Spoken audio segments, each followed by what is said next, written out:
back for another episode of the Embodied Love Lounge. Yes. And today's episode actually is a really hot topic. We're going to be talking about oral sex. In fact, we decided to call it Untapped Treasures of Oral Sex. Yes, because there are a lot of things that are untapped. And even though many of us love this, there are things to learn all the time about it. So, Well, and also for some, it can be a quite vulnerable, quite abrasive topic even. and some people don't do it unless they're in a love relationship. So there's a lot of different standards. Well, good doctor, tell us, what is oral sex? Basically bringing your mouth to someone's genitals. That's Nice and simple. I like that. There we go.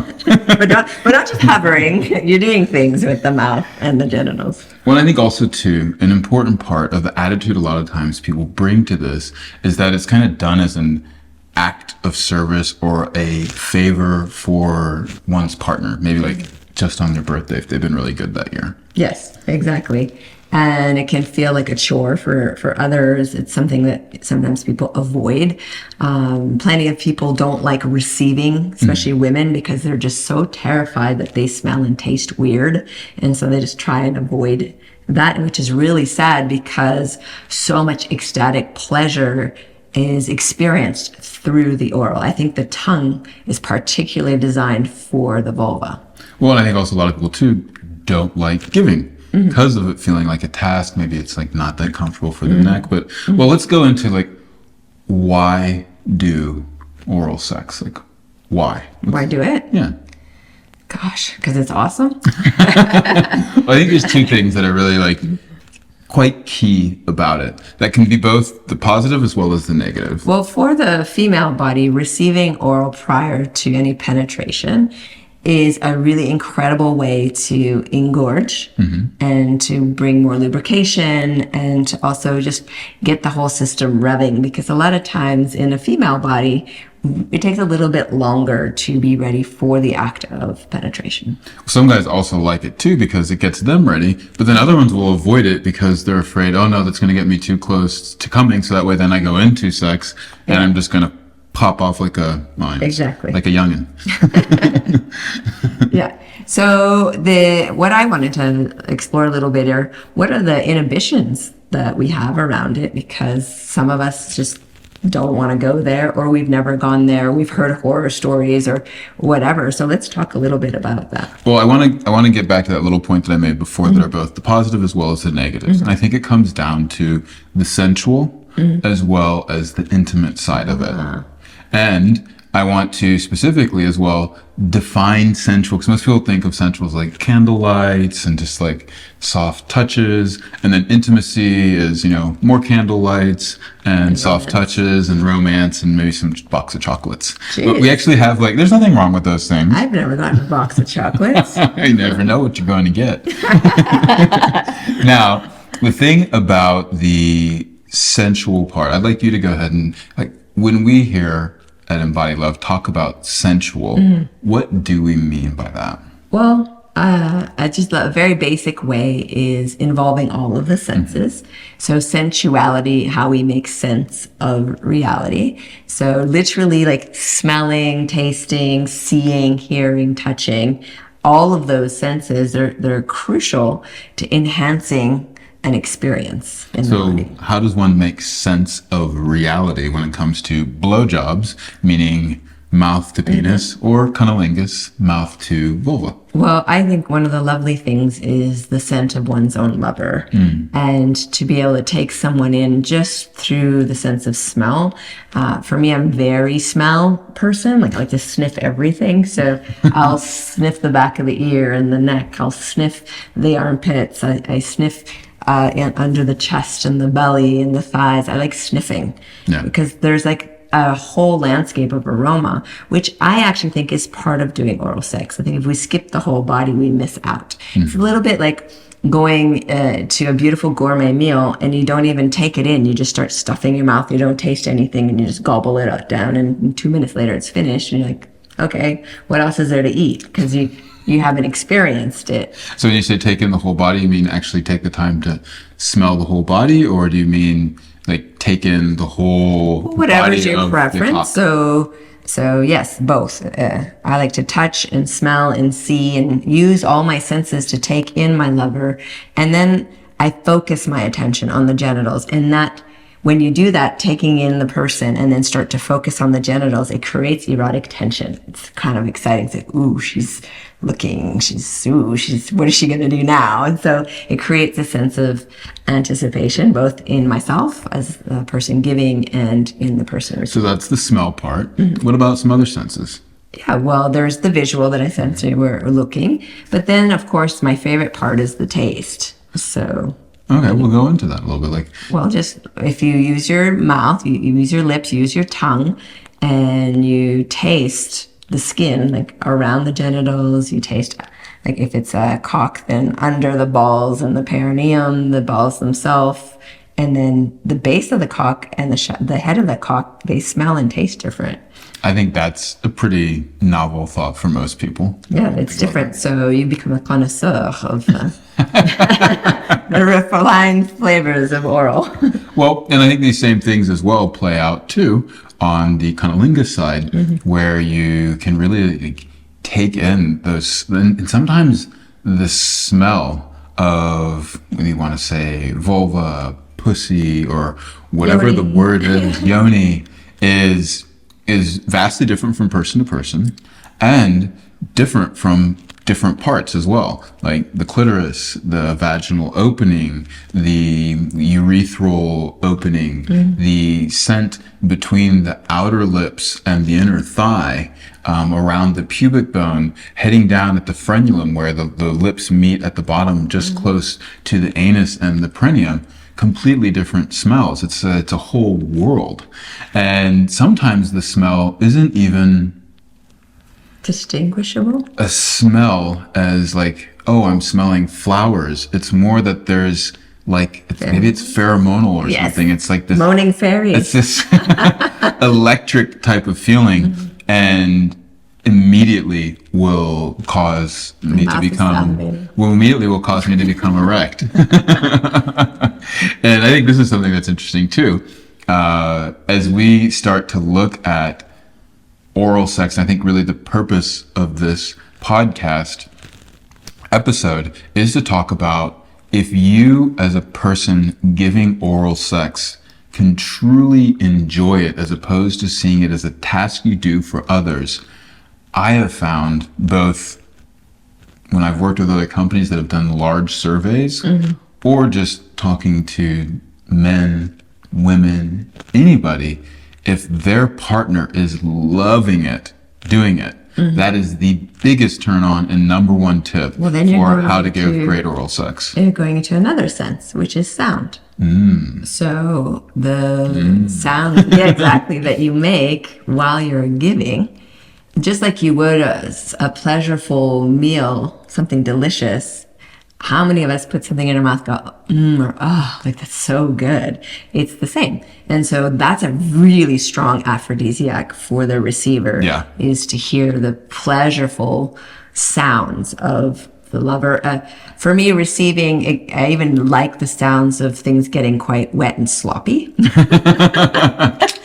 Yeah.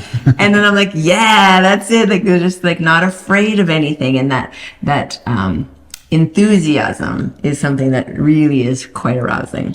It's like a controlled recklessness. Yes. The control is how much pleasure can I bring, and the recklessness is whatever it takes to bring more pleasure. Exactly. Well, I think there's another side of that too, is that one, it has the receiver mentally know that you're enjoying it. Yes. Two, for yourself as a giver, when you eat something and you're doing it actually for yourself as well. Exactly. Which you then get more out of the experience. But then there's another level, which is just the vibrations that happen when the voice is especially with a cock in the mouth. Start vibrating. It's like, what? My favorite thing is doing that and then watching the, like, feeling and sensing and hearing the response in the body of the receiver. So when I was in university, I actually had a friend, and she's like, I love to give blowjobs, but she would call them hummers. And I was like, why do you call it a hummer? She's like, oh, well, you hum the whole time that you do it because it gives like way more sensation. I was like, Really? I want to try that out. Can you give me a blowjob? Did she? Yes. Oh my God, nice friend. Yeah, I was very curious to experience what the Hummer was like. And so, yeah, no, I definitely... Did she like just plan to say that, just that you would say yes? Was that a seduction tactic? Well, no, it was a conversation that we had over a period of time. And eventually, after hearing it so much, and she was going, oh, she actually had never really been sexual before that, then, well, I got to try out the Hummer. There you go. And I was buzzing. There you go. So we did the visual, we did the taste, we did the smell and the sound, and then there's texture. Yes. And the texture on your lips and tongue is extraordinary, and it changes depending if you're swallowing testicles or the cock or the thighs around, or for the vulva. There's a lot of layers there in textures, and I think you mentioned one day it was very hot and it felt like warm jello or something. Yes. It was an incredible sensation. I mean, first of all, like, there was like just a slight bit of sweatiness, so it had like just a touch of saltiness, which I thought was amazing.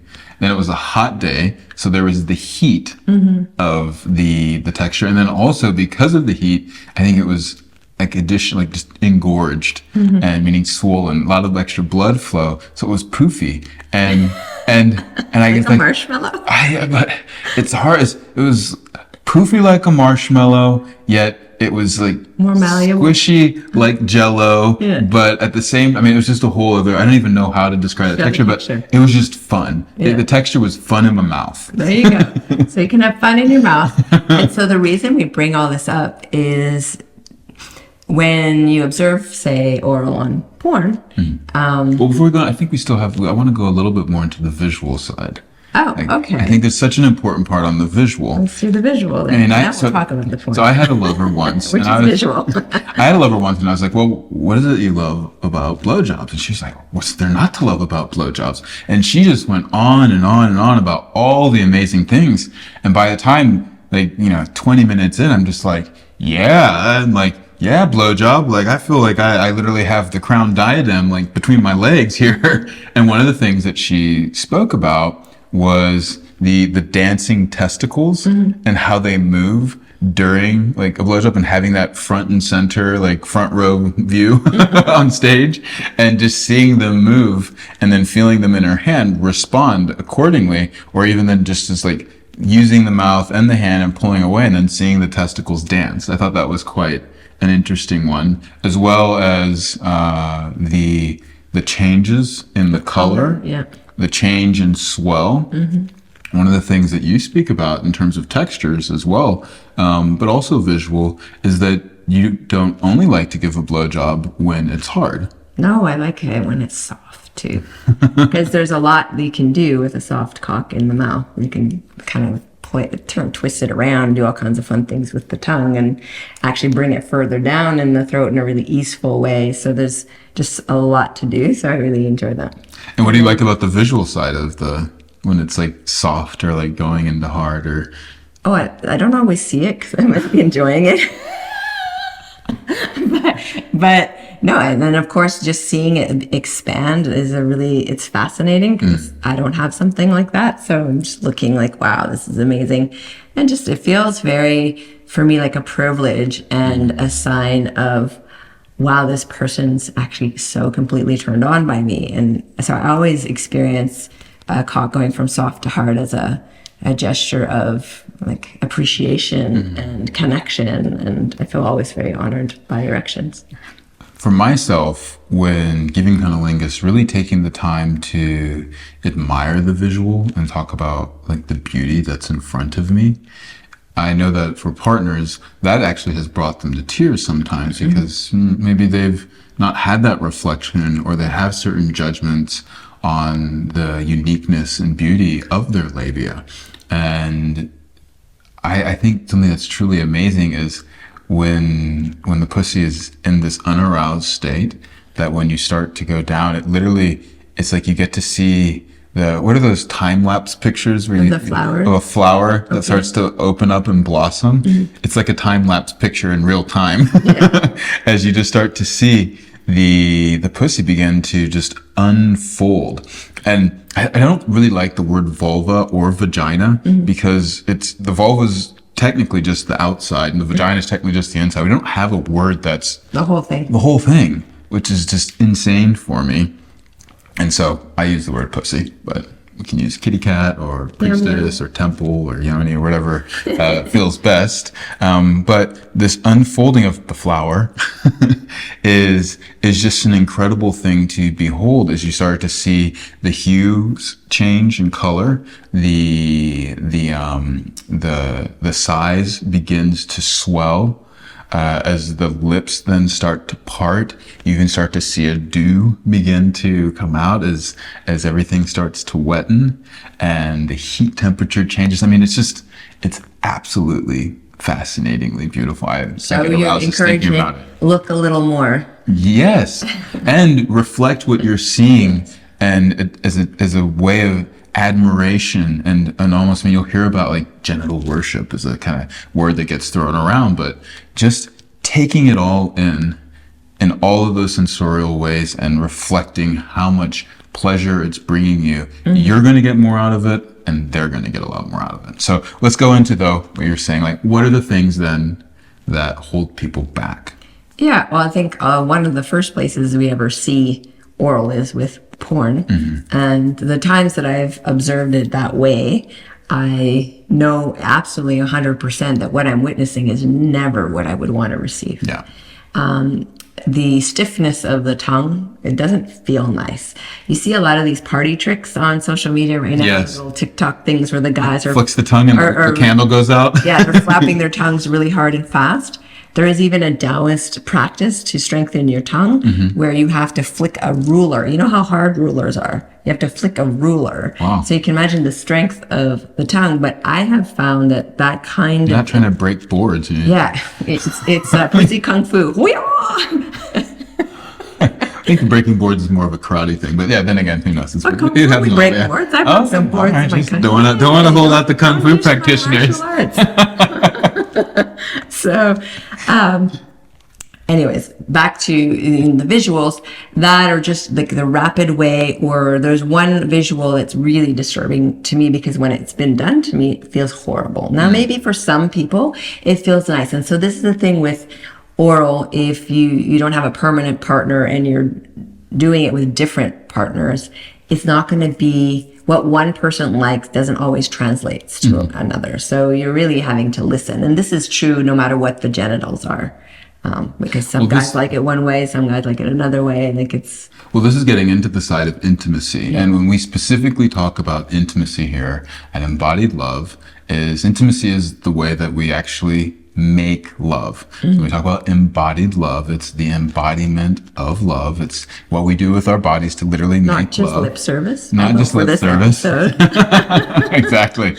But what is then the makeup of intimacy? And we talk about embodied love as having these 4 stages that create intimacy, which is the ability to express one's truth. So give us an example of that with oral. That would be, I like that. Okay. More of that, please. Or, ouch, I don't like that. That hurts. Or for instance, right now, you're giving information on that you don't want to be kung fu chopped with a tongue and have someone just go really hard because it doesn't feel good. So that's expressing truth, which then brings to the second stage of intimacy, creating intimacy, which is ability to respond, responsibilities. Okay. So what you do with the truth. Exactly. So what would that look like in oral? Well, if you say that's too hard, then you go lighter, you know, and then for you to even express your truth more accurately is, well, I like it when it's done this lightly. And then so rather than just saying what I don't like, actually guiding and leading with what I do like. Precisely. And maybe I don't know always what I like, but I can just say,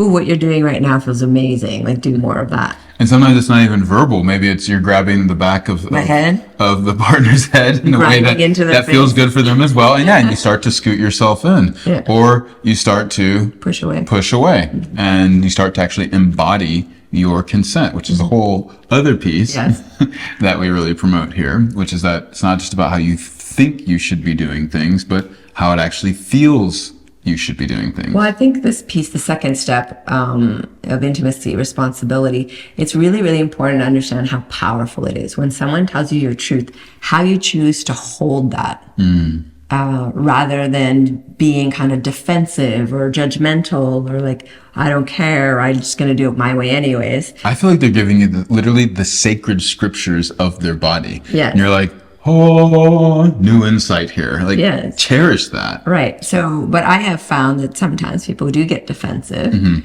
So the idea, though, is if someone tells you your truth, it's like you don't have to say it in the moment because your mouth might be full, but responding to that truth is responsibility.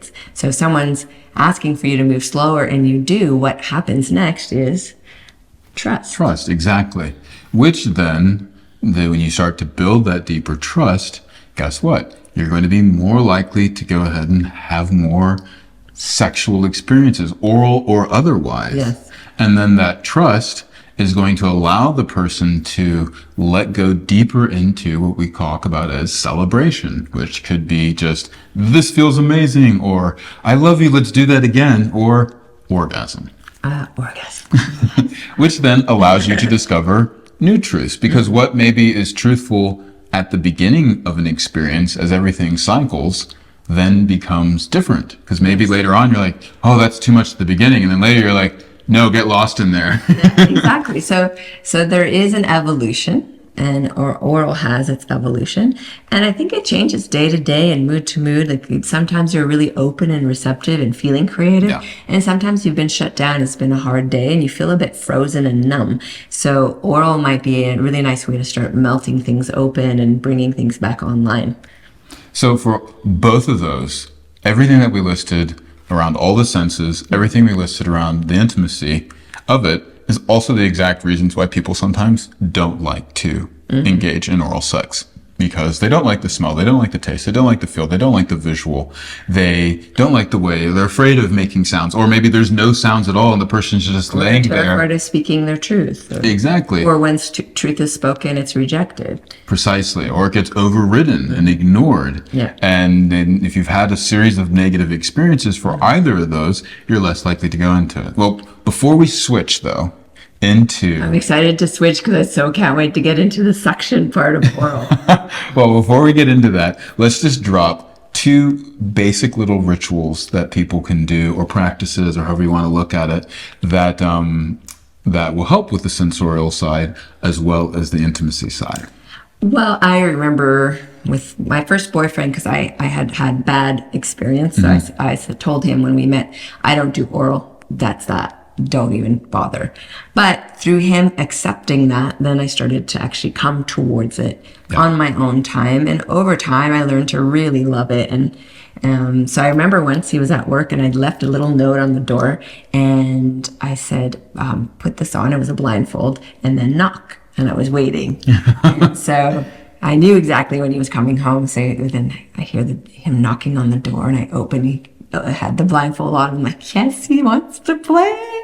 And I brought him in the house and I sat him down and I said, okay, just relax. I'm going to take care of you. And I start to unzip his pants and you can see he's like, oh, what is this?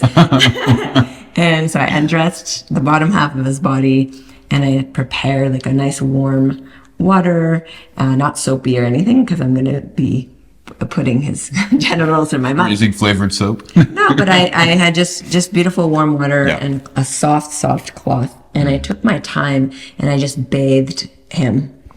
And for him, it was a brand new experience. He'd never been honored that way ever. Yeah.